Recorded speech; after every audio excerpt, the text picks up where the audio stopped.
We're going to walk through the stages of making pizza, from starting the fire to stretching the dough and topping pizzas here at the Miller's Table. First thing I want to show you all is how we're starting the fire in the morning. This is what Mainwood Heat calls a crib style fire. So you can see that we're putting our kindling pieces on the bottom in a row, and then we're cross hatching those pieces with some paper underneath with your largest pieces on top. That allows airflow through the fire, and when we light it, it will readily light quickly. Please note that when you're using paper to start your fires in this oven, we want to make sure we're using paper that has no color and no gloss. That's important so that we don't create creosote in the stack, and also so that we don't create any off flavors or residue on the inside of the oven that's going to make the pizza taste bad. So you can see the fire is getting started. It's positioned right in the center of the deck because as the oven starts to warm up, it's going to heat the deck first, and we do want to have a nice hot deck when we start building our pizzas. Just a little something about how to read the oven. I'm going to show you the dome. You can see that the dome is kind of light in color, not dark black. Over on this side of the dome, it's dark black. You want to read the dome for temperature. So when the oven is extremely hot, all of those masonry pieces are going to look white. And a white dome means that the oven is fully soaked with heat. A black dome means that it has cooled off. So use that as a guide for how hot your oven is. I know some people like to use the infrared gun to test the temperature. That's okay, and it's kind of extra information, but I don't ever use it, and you shouldn't have to use the infrared gun to know if the pizza is ready to bake. To bake a pizza in a wood-fired oven like this, all you really need is surface heat. If you were going to bake loaves of bread in an oven like this, you would not want live fire. You would want a fully soaked heat in the masonry, and you'd want to remove live fire before baking bread. But for anything like pita or flatbreads or pizza, all you really need is live fire. You do need the deck to be hot enough to cook your crust, and we'll talk about that again in a minute. And just another note about airflow in the oven as you're building and managing your fire. In this particular oven, the chute where the air is going is right up there. You can see that there's smoke going up there, and that's what takes heat and smoke up the stack. So you don't want your oven to be so close to the mouth of the oven that flames are licking out the front. Flames would discolor this whole section of copper, and too much black up in here is not a great idea either. So you can see the oven is positioned just far enough back so that flames are not going to go up the chute, up the exhaust. And right now, the oxygen that the fire needs to get lit is coming from the mouth of the oven. In a moment, you're going to see that we're going to move the fire over once it's had time to fully light. And then the airflow is going to circulate a little bit differently. So a fire that has burned about an hour, 2 hours is even more ideal, will fully soak your oven for the purposes of baking pizza. And you'll notice a few tools behind the work area here that will help you move your fire around. We're going to use this push tool that's going to push the oven to the left-hand side. And as Zoe does that, go ahead, Zoe. What starts to happen is the airflow in the oven changes. So a fire needs oxygen to stay lit, and the air will start to circulate when the fire is on the left. It will draw oxygen from over on this side, so that the heat flow, it actually becomes a convection that circulates like this. Now, if your fire was over here on the right-hand side, it would be the reverse. You'd have airflow going this way. So you want to think about that. Some people like to position the fire way in the back. Some like it on the right. Some like it on the left. That's a matter of personal preference and doesn't matter a whole lot for cooking pizza, other than it will help you read where the hottest part of the oven is and where the coolest part of the oven is. So again, notice the color of the dome. The coolest part of the oven right now is over here on the right where it's black. The hottest part of the oven is where we've been burning it for the last couple of days, right over here. So read your dome. You can play around with moving the fire to different locations and just see what that does for dome heat. When you come in to light your fire in the morning, if you see a lot of ash in the oven, you do want to remove that. That can create an off flavor in the pizza if you keep reburning it too much.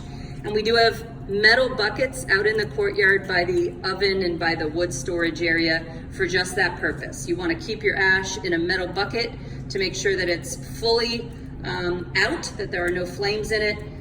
Those buckets have lids. You put the lids on it to make sure that you deprive it of oxygen and no fires are started. So remove your ash. And then you can also see there's residue on the deck here. There's residue from the fire we built, and there's also some residue from yesterday's semolina. You don't want a fresh pizza to go on top of residue like that. It leaves char on the bottom of the pizza that doesn't taste great. It turns your fingers black. And so whenever you see this on your deck, please brush the deck. There's a brush here for that purpose. And just push all that dust and burnt semolina and any ashes, just push it way to the back or off to the side to make sure that that does not get on your pizza.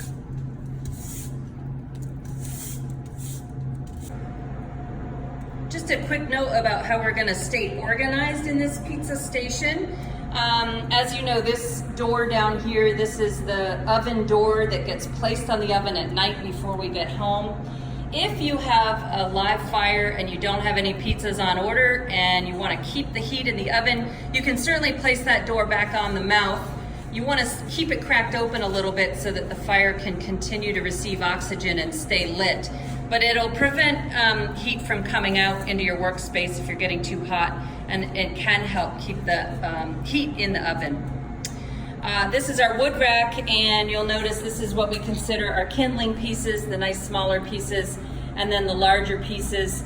This is the wood that we get from Quiznos. It's a byproduct of their process there, and we like it because it has very little bark on it, which keeps the ash down in our oven.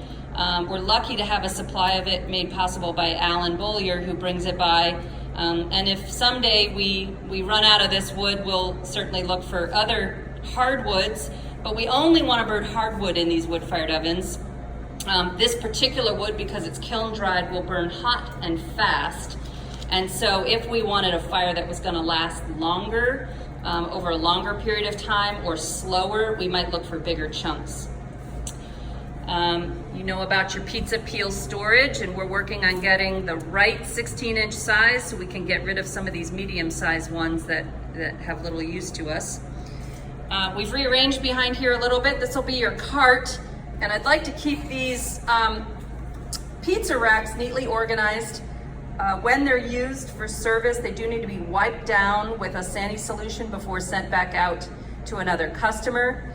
Please keep this whole back wall as clean and tidy as possible. I don't like to see extra things like this sitting around within customer view. I'd even prefer that the bread be hidden. Remember that this is the wall that our customers can look over the bar and see, so everything should be clean. We should not see dirty corners on this rack. We should not see trash on the floor, okay? Imagine the customer perspective. This is our kindling paper crate, and I just want to show you, we'll take a look inside. Again, no color, no glossy paper. That will create creosote on the inside of the oven and create an off flavor on the pizza. So I just found this in there. Whoever puts these in there, I know you might be trying to be helpful to recycle the paper, but this is a no-no, okay? So this is going in the trash. And even though this one is not glossy, it does have a lot of color, and so I prefer we not burn something like that either. Okay, this other, egg crates, the plain brown, the black and white pieces of paper, when we recycle our menus, those are all just fine. Okay, so we're gonna stretch dough. This is plain flour, which is nice and soft and prevents sticking on the dough when we're working it. This is semolina flour, which is more yellow, And this is what we're gonna use to dust our pizza peel to make sure that we have lubrication to get that dough off the peel into the oven when we're ready. This should not be used while stretching. This is not a soft product. It's a more granular product. This is what we're gonna use to keep things nice and soft and not sticky. Not too much, but just a little bit. Now, an important part of getting started here is I'm gonna dust my surface just a little bit, very lightly, because I don't wanna add too much flour to the dough. I'm gonna tear open the bag and I'm gonna be really careful to just flip this dough out onto my floured surface. When it comes out of the bag, it's already fairly round. And I want this dough to learn to be round from the moment I start touching it. The dough has an elasticity to it thanks to the gluten structure in the dough. And every time we start to work it, just think about the gluten remembering what you've done to it. So some people are sometimes tempted to tuck and fold and re-round this dough. I'm gonna say, I advise that you not do that. And that is because if you start to tuck and fold and bend over these edges into the bottom, it's gonna remember all of those creases. And when you go to stretch the dough, you're gonna see what look like scars from where the dough was folded and came back together. And we don't want that. This is the perfectly round, supple way to get started. Okay, so, got a little stuck here. Hold on. Okay. So at this stage, I'm gonna sprinkle a little bit of flour on top. I'm gonna make sure it's in a perfect round before I get started. I might, with flat fingers, press it out a little bit just to get the bulk of the center starting to stretch out. This is my perfect dough. This is the one I told you is at the perfect stage. So as my hand touches it, I can feel it's cool.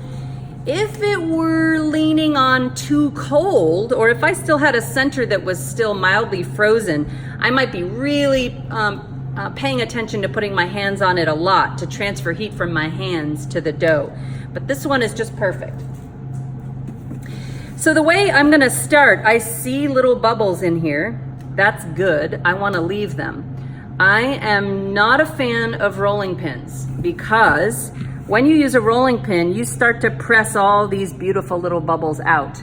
And that will make a cracker-like crust that is not very bubbly and it looks uninteresting. So we're gonna hand stretch and this will make a beautiful dynamic crust. Now, I start on the outer edges of my dough. I wanna make sure I have enough flour either on the surface of the dough or on my fingers to just lightly rub my thumbs around all edges of the pizza dough. Now notice I'm not tearing, I'm just sliding. I'm sliding, my hands are underneath to support, but I'm not pulling really, I'm just sliding. And I'm not ever picking my thumbs up, so I'm not sliding and sliding and sliding. I'm keeping my fingers right on it so that I can feel right here, where did I stop and where do I need to keep going? So I'm gonna try not to pick up my thumbs, but I'm gonna turn and turn and turn and turn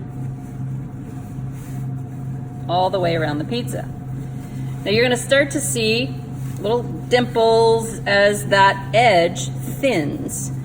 But remember, I said the dough is gonna remember what you're doing to it from the moment you start handling it. So what's happening is you're teaching the dough that right here is gonna be my finger hold on the pizza. Right here, there's gonna be a thin spot, which defines the edge of where we're gonna put our sauce. And I'm not too worried about the thickness here just yet because I'll show you, gravity is gonna help us thin that out. So I wanna make sure my edge is perfect, just the way I want it before I start thinning out the center. So if it gets too sticky at this stage, just dip your thumbs in some flour and keep going, okay? All right, so I've gone around it maybe twice, now it's perfect, it's ready to go. You can see it's kind of dimpled on the edges. I'm gonna take flat fingers and I'm gonna press that center out one more time. Notice I'm not poking. If you poke, the dough is gonna remember a depression there and a thick spot there. And what will happen as you start to stretch the dough is you'll get a very thin spot where you poked and you'll get a thicker spot there. And we don't want that kind of unevenness. So to the best of your ability, use a flat hand or flat fingers. Every time you touch the dough, you are exercising the gluten, or think of the gluten structure as like elastic bands. You're making them tighter. So if you watch what happens as I push, the dough contracts. I push, the dough wants to contract. So I'm activating those rubber bands, but if I let it sit for 30 to 60 seconds, all that elasticity is gonna relax again, and you're gonna have an easier time.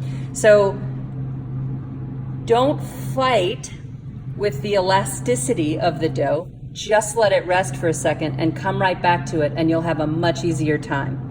This is, when you're in high production, when you're making lots of pizzas all at once, you want to get lots of rounds of dough at various stages. You want to get them out of a bag, you want to get one to this stage, you want to get one pressed out. That way you can rest, come back to another, rest, go back to another. I'm just making one pizza for right now, so I'm letting it rest for a second.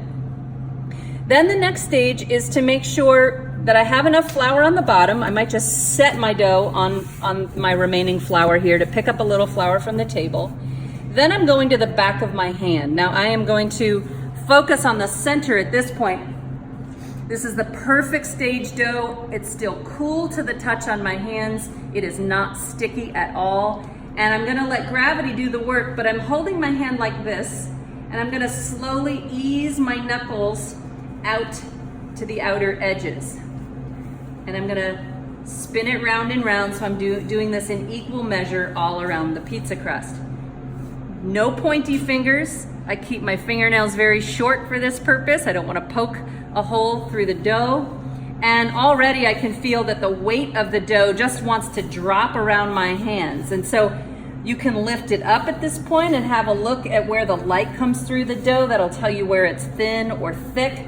I can see where it's still dark, and so I'm gonna focus my attention on just basically hanging the dough on my knuckles to let gravity do the remainder of the stretching. So there's a thick spot right there. Now remember, I talked about scarring. You can kind of see there's a little scar right there from where I tried to unstick my fingers. If you had tightened this ball of dough up into a round before stretching, you would see scar marks all over this dough. This is a very forgiving, bouncy dough. This is perfect. So our dough is ready to be transferred to the peel, and just notice we've still got nice air bubbles in here that are gonna poof up in the oven. We've got little air bubbles in here. This is great. This adds crispiness to the crust because hot air will get in there and help to cook the whole crust. And again, we're gonna use our semolina for dusting the peel. Now I just pulled a peel down, and I want you to take a look. This is called a pizza peel. It's made out of pine wood. The way we clean these peels is by scraping off residue and by wiping them down occasionally with a wet rag. We don't ever want to wash these underwater, because if they absorb a lot of water, they will warp, and these adhesions between the wood will break. Okay, so I've just pulled this one off the shelf. It's disgusting. So I'm going to show you, this is not how we want to keep a peel. We want to clean peels at the end of use by scraping them down with our bench scraper. This is a bench scraper. You're going to use it on your bench. You're going to use it on the peels. Think about this. You don't want any of this garbage in your mouth.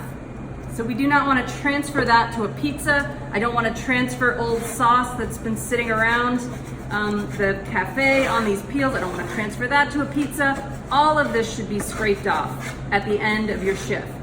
Okay, let's make sure these are cleaned and ready to go for your next person. So I'm gonna scrape it all off. Same goes for the handle. You're touching your handle with dirty hands a lot of times, floury hands. There's a buildup that happens. If you see that, that is gross, and that also needs to be scraped off, okay? So please make sure to do that. That's going right in the trash.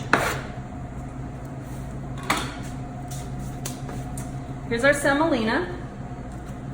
I'm gonna sprinkle all over, and then I'm gonna rub right out to the edges. I want the semolina to get to every edge of this peel that the dough is gonna touch. That is so that it is easy to slide off into the oven. I transfer the dough with the bottom of my hands, and I'm also mindful if there's any sticky spots on the bottom of the dough, and there's a little bit, I might drop them on a pad of flour just to make sure I pick up a little more. I don't want anything tacky underneath here, or the tack is gonna stick to the semolina and make it difficult to release the pizza into the oven. I'm gonna position this dough so that the edge is right up against the end of the peel. That is because we are gonna do a little bit of wiggling when we go to release this pizza into the oven, but we don't wanna do a lot because we don't want to misshape the pizza.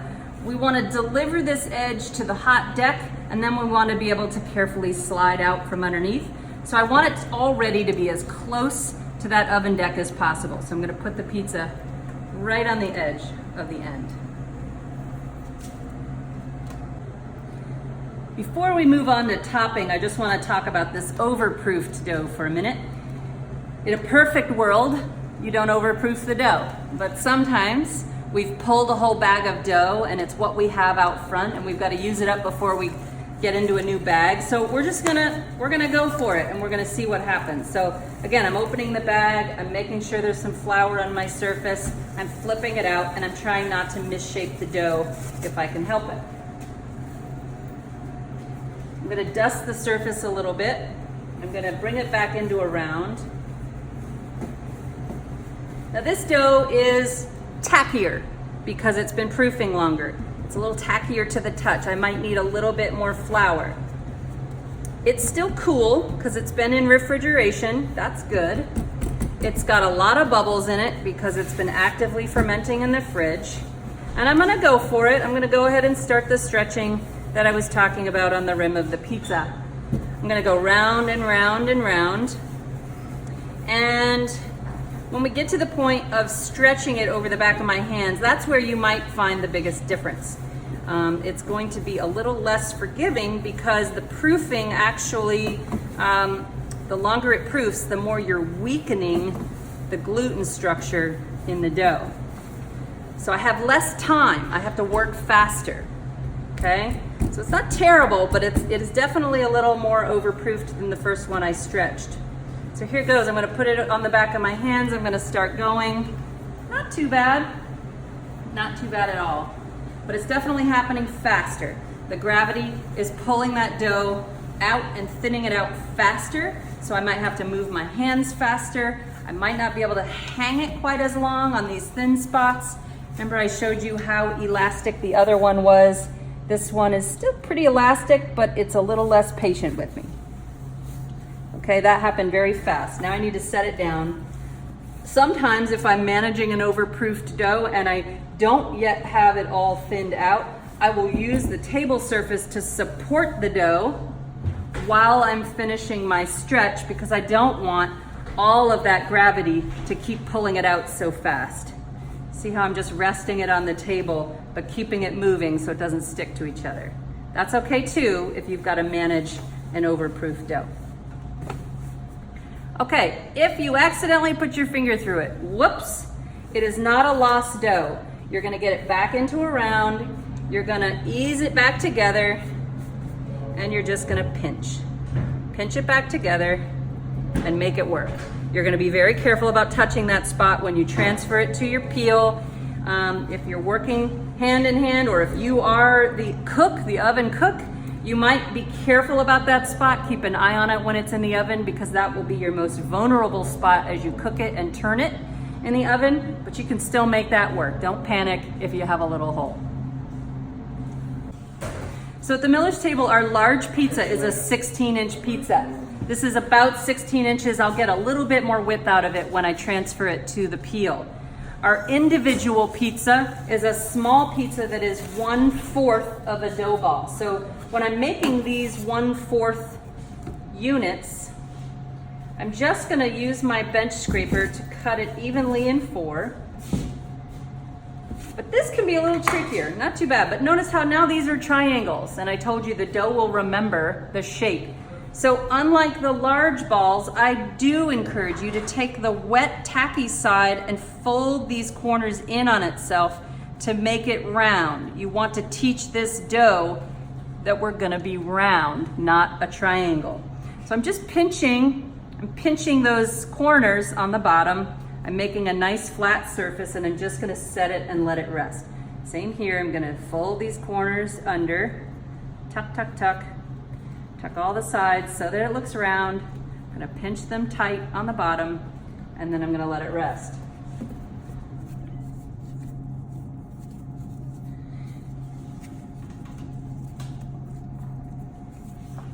The longer you leave a pizza dough out open to the air, the drier the skin will get. The skin on the dough is gonna start to dry out immediately. So if these little individual pizzas are just gonna be at the ready, but you don't have an order for them, you just wanna take a piece of plastic and lay it over top and make sure that air can't get in around the edges, and that will prevent a skin from forming on your dough. Okay, so we're getting ready to top a pizza, but before we get to that, let's just talk about the cooler setup here. The cooler is set up with all the toppings that you should need at a high degree of frequency. Underneath this cooler might be some toppings that you use less frequently. Please notice that it's important when you close down these coolers that every single well is full. The refrigeration is actually coming from underneath these containers, and if you leave any of these wells empty, then the cool air escapes out the top. It creates a lot of condensation around the edges of this door, and we lose temperature. We've just decided that we're not real happy with the lifespan of meats in this cooler over the course of several days, and we'd really like meats to go back to the walk-in at the end of a day where they can stay consistently colder. You're gonna have this door open a lot while you're making pizza, which means cool air escapes and you're losing temperature. Anytime you're not actively making a pizza, try to keep this closed so that you can capture all that cool air for holding quality product.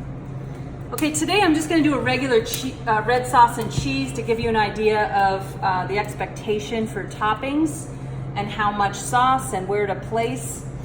General rule of thumb is that in wood-fired pizza making, your oven is so hot and your pizza is gonna cook so fast that you do not want tons of toppings on top of your pizza. You don't want the toppings to be so thick that they'll take a long time to cook. Otherwise, your dough is gonna cook faster than the toppings and you're gonna have a burned pizza before you have melted cheese. So the idea with wood-fired pizza is be more sparse. So I have peeled back the plastic from last night to be able to get at my sauce and cheese. This was nicely shut down yesterday. Everything appears to have been wiped down and covered. Please note that, again, the cleanup routine at the end of the night is to transfer each and every ingredient here into a clean container so that no bacteria from hands or spoons or the air is transferred to the next day. So you're starting out with a clean array when the next person comes in the morning. I'm gonna use a ladle for the cheese. For the sauce. I'm gonna start to spread it around just like this. Now remember, we said dough is elastic. So anytime you touch the dough, you're gonna cause it to wanna retract. So even this act of moving the sauce around can sometimes stimulate the dough to wanna seize back up and get smaller. And at this stage, I've just put time into making the pizza dough the exact size I want it to be. I don't want it to shrink at this stage. It's gonna be very hard for me to stretch it back out. So I'm gonna try to touch it very lightly. I'm not gonna rub hard or else I'm gonna watch the dough shrink right back up. My rule of thumb is I'd like to see whatever sauce you're using come within an inch of your edge. An inch is the span between your knuckle and the tip of your thumb. Okay, that's gonna create a nice finger hole. Now anything more than an inch, too bready. It's gonna make a pizza that seems like too much bread and not enough toppings. So please go right out to an inch and no further. We don't want sloppy edges here.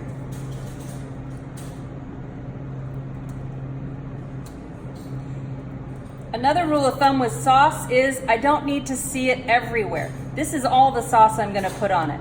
Unless you have a customer that asks for extra sauce, which I might encourage them to take on the side. We had that happen the other night. This is perfect. I can still see some dough marks in here. It's not so thick that it's gonna be really wet on the pizza oven. Notice I got no sauce on the peel. That's your goal. No toppings, no sauce, no cheese, no nothing on the peel. And that is because when we go to transfer this pizza to the oven, you don't want anything touching the bottom of your dough that would cause that dough to glue itself to the deck of the oven. If there's sauce and cheese and it gets deposited under the dough in the oven, you're gonna glue your pizza to the deck, and then when you go to try to move it, you're gonna rip a hole in the bottom.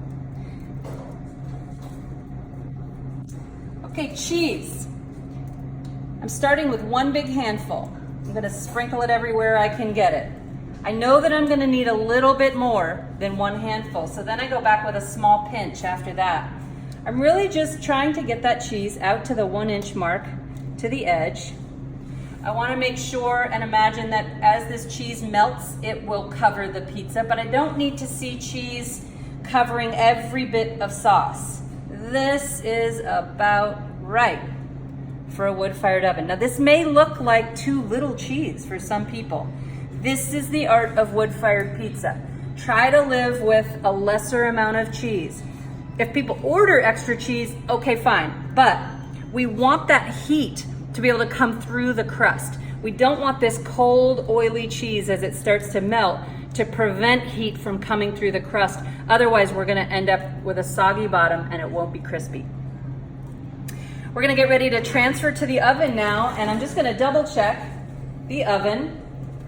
I've got a live flame, check. If my flame had gone out, I'd wanna make sure that I jump start that again before the pizza goes in. I'm just gonna double check that there's no residue on the bottom of the floor of the oven because I don't wanna transfer any of this soot or ash to my pizza. That won't taste good, and it will leave residue all over our customers' fingers that is unpleasant. And then they'll wipe it on our nice linens, and then I will struggle at home to wash them clean because that black stuff does not come out very easily. Okay, we're gonna go into the oven at a slight angle. Notice as I carry this pizza, I'm trying to keep it very horizontal. Be careful, you don't wanna tip your peel until you get over to the oven. We've seen many of these go sliding right off the peel because this semolina acts like a lubricant. Keep it horizontal. We're gonna get over to the deck. Now I can tip it a little. I'm gonna aim for where I wanna put it, and then I'm just gonna wiggle a little bit till that edge touches the deck. Now I'm really just gonna pull. Notice I'm gently pulling. I'm not shaking too much. If you shake too much or you pull too fast, what happens is you pull that edge of the pizza toward you as you're removing the peel, and you end up with a pizza that's shaped like a triangle. So don't be too fast, don't be too aggressive, or you'll misshape the pizza. So it's a perfect round. I'm gonna watch it. This is the tool I like to use for turning the pizza. And then the big peel, this one is the one I like to use when I'm ready to pull it out when it's all finished. Now, these did not get clean last night. These should get clean at the end of a shift. Again, this is all stuff that might not taste very good if it were transferred to a pizza. So let's make sure these get scrubbed clean in the kitchen at the end of a shift. If you watch the pizza as it cooks, you can see the edge that is closest to the fire is bubbling up first. I'm looking for that to get brown and toasty. You can see the finger hold that I started when I was stretching the dough is paying off because it's starting to form that finger hold in the pizza. I'm not going to attempt to turn it until I see that things are really starting to set up. If I start fussing with this pizza too soon, the dough on the deck is not going to be ready to budge yet. It won't have cooked to the point of forming a seal to seal off the bottom crust, and that could result in a tear. Certainly if the crust is thin, it will tear or fold. So we want to be patient until we think that that seal is forming. One thing to inspect when you come to the pizza station is how do my tools look? Does anything look out of place? Sometimes when people are really shoving these tools into the oven, aggressively, what can happen is they get hung up on the tile on the deck. And so we've seen some of these tools get bent right here because of shoving that in and hitting a tile. So if you see any bent pieces on this edge, please keep in mind that that needs to be repaired, hammered back out. Bring that to our attention. We can switch it out with another one short term. But a misshapen edge here will also tear holes in the bottom of your pizza, and you won't want that.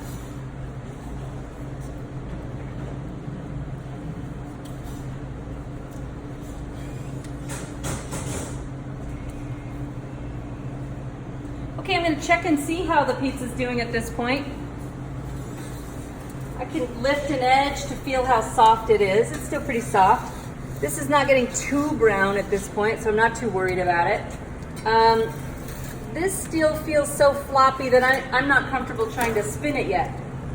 So I'm keeping in mind that my standard here at the restaurant and what I've learned over the years cooking thousands of pizzas at the Skowhegan State Fair and at different events is that most people are not gonna tolerate black on their crusts, okay? Some people like it, but most people don't. Most people will assume black is burned and that it's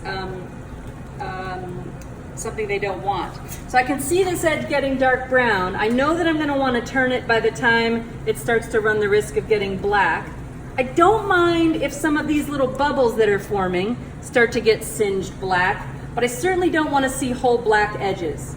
My rule of thumb is that if you have a very hot oven and you accidentally get some black on your crust, it should be no more than a quarter of the pizza where you're still sending it out. Okay, so you can see it's starting to get a little dark there. I'm gonna make sure the rest does not get that way.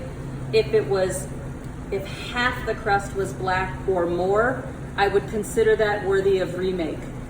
Okay, and you might send the pizza out to the customer and just let them know it got a little darker than you'd like and you're remaking it now, but they could get started on any of the pieces that look okay to them.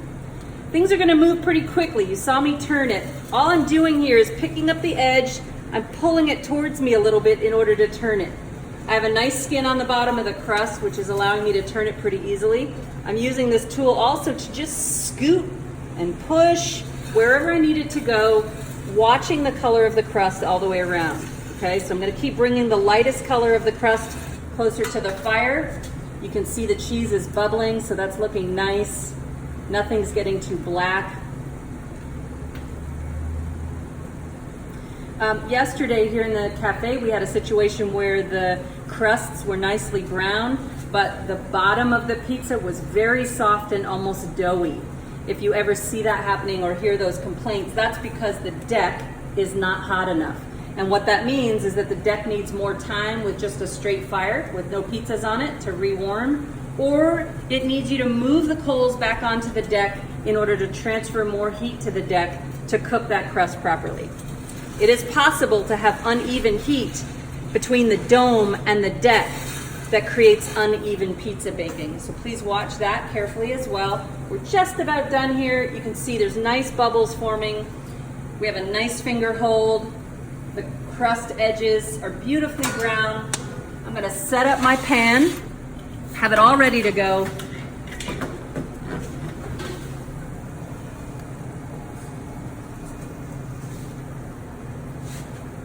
I'm gonna go back to my big tool here now that I need the surface area to take this pizza out.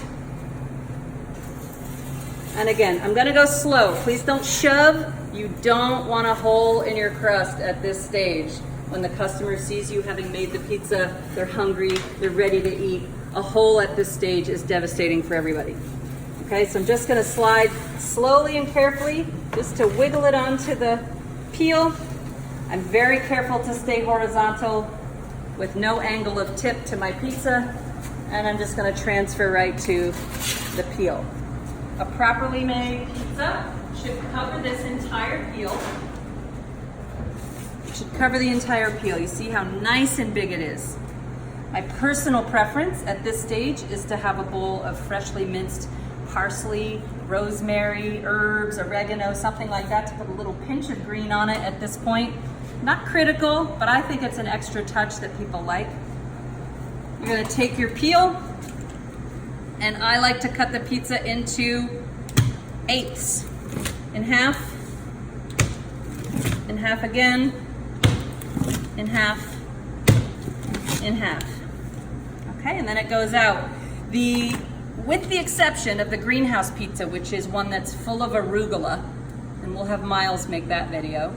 That is a pizza that I like to cut in fourths because you basically have a salad on top of a pizza, and you may want to fold that fourth of a piece around the salad and eat it like a taco. That's how I like to talk about it with customers. We don't want them to think we're being weird by turning out a piece of pizza that's so large, but it does make it easier to eat. It's kind of fun and different. So feel free to talk to your customers about folding it like a taco if they're ordering the greenhouse pizza with arugula. Okay, one last part of this video I want to share is just a process-oriented step. We've cut our pizza. We have a dirty pizza cutter. And you're gonna have white pizzas that come through, you're gonna have vegan pizzas that come through. So we really don't wanna leave this oil and this red sauce on this pizza peel. I like to come out with a couple, but my process after I cut is to immediately take my cutter right to my sani bucket that is clean. I like to do a rinse, a wipe on my rag, and I like to come right back here to a clean rag that sits here. I do a dry, just like this, and now I have 2 clean pizza cutters ready to go. I can't stand seeing dirty cutters all over this surface and dirty crumbs all over this surface when we're in high volume service at the restaurant. So keep things clean. You've already reset. It's a simple step to go right to the sani bucket and back over to your rag. And every time you get a spare moment, take care of these little things. Get your wiper out, get rid of crumbs, make this look like a clean surface that you'd be comfortable eating off of. Here's a quick visual of how a pepperoni might look. When I'm teaching pizza making, I remind people that pepperoni is cheap. Our farm-sourced sausage, chicken, capicola, prosciutto, those are not cheap. So with pepperoni, be generous. On the log driver, I start with a base of pepperoni like this, and then I add chicken and bacon into these gaps. Chicken and bacon are pretty expensive, pepperoni's not. And then one last comment, just as we're looking at this side of the line, please remember we've already talked about the containers up in the top of the cooler. Items need to be transferred to clean containers at the end of your shift. At the end of every shift, these cabinets down below all get thoroughly wiped down on all outside and inside edges. Every shift person must get to the back of that cooler with a wipe rag, a Sani solution, and make sure the shelving and the bottom have all been wiped down with Sani solution. You'll notice that these edges start to get grimy. Really important to clear those out essentially twice a day when we're in lunch and dinner service. You're gonna do it at the end of lunch service, and you're gonna do it again at the end of dinner service. It's easy to make a big mess when you're making pizzas back here, which is why it's really important to continue to reset by doing proper shutdown. This area is the new pizza stretching area. We may try to figure out how to put a stainless back here to prevent flour from going off the edge. And that's a workaround I'm working on, but for the time being, please honor the trash can on the floor and the middle shelf as where you can keep your cheat sheet menu and your box of pens, your box with the lighter, extra printer tape. I really would prefer not to see any of those loose items within customer view. So let's keep them right down in a box, contained. Over on this area, we want to try to keep this as tidy as possible. It's a little bit different at lunch versus dinner. Dinner, it's really just pizza out here, so there's no need for a lot of these extra things, dressings and things.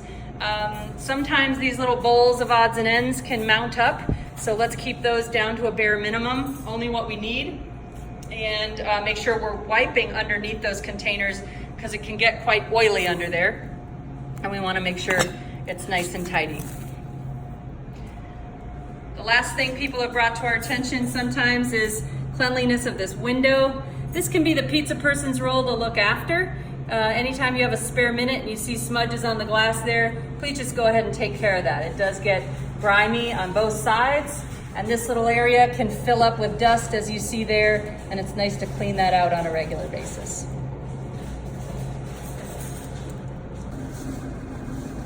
When you're cleaning up these cutting boards, you'll notice that the knife marks get pretty grimy and they do lift up. So please make sure that these go back to the kitchen at the end of the night for a thorough scrubbing with a bleach product to make sure that you're sanitizing thoroughly. You don't want any moisture to get stuck underneath these cutting boards, or else it all starts to grow and smell and get gross. Okay? So this is part of proper shutdown, is making sure that these boards go back to the kitchen for sanitation. When you're closing up the pizza station at the end of the night, please be sure to look down on the floor. This area is looking much, much better lately, but you can see this kind of light yellow color is the original color of the floor. This worn down area of concrete is what it looks like as the stain on the concrete wore off. But if it starts to look really black back here, that is all flour and shoe grime that is building up on the floor and really needs to be tackled with a wet mop that soaks the grime, and then the deck scrubber in the mop sink area. You'll notice that up along the edges of this pizza area, so sort of that black grime builds up, and certainly right up here against the step, you can kind of see it. Get right in there with the mop scrubber, and then you wipe up all that grime with a clean mop. This happens behind our bar as well, and we want to keep this area as tidy as possible. The kitchen inspectors like it, and it keeps issues like flies and pests way down. Part of maintenance back here is dusting the oven on the top and also underneath that area down below. There's nothing like good old hands and knees. I usually just crawl under there with a wet rag, in order to wipe all of that down. To keep everything looking really nice for our customers. Thanks, everyone.